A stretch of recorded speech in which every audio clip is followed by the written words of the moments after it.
নমস্কাৰ বন্ধুসকল, উজনি অসমৰ বানপীড়িত ৰাইজক মিয়া মুছলমানসকলে কোটি কোটি টকাৰ সাহায্য দিয়াৰ পিছতো মিয়া মুছলমানক লৈ বিস্ফোৰক মন্তব্য বিজেপি বিধায়কৰ। এনেকুৱা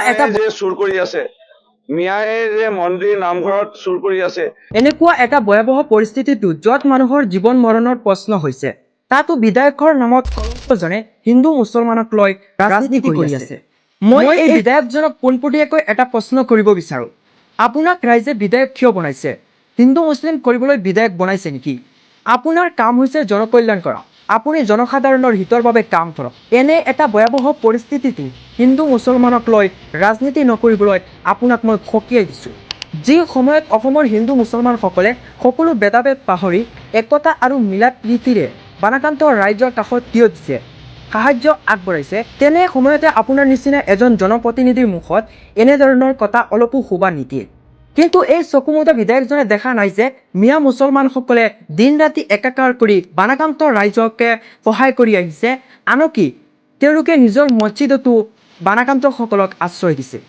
ৰাজনীতিৰ টাইট ৰাখক, কিন্তু এনে সংকটৰ সময়তে মানৱতা আৰু সমাজৰ একতাক লৈ খেলা নকৰিব। এই বিধায়কজনে কৈ আছে মিয়াসকলবোৰে চোৰ ডকাইত, মিয়াসকলে মন্দিৰ আৰু নামঘৰত চুৰি কৰি আছে। মিয়াই যে মন্দিৰ নামঘৰত চুৰ কৰি আছে, এই কথাটো খুব দুৰ্ভাগ্যজনক হৈছে। মই অসমৰ মাননীয় মুখ্যমন্ত্ৰী ডক্টৰ হিমন্ত বিশ্ব শৰ্মা ডাঙৰীয়াক অনুৰোধ জনাম, ডিজিপি মহোদয়ক অনুৰোধ জনাম যে কঠোৰতম ব্যৱস্থা গ্ৰহণ কৰক।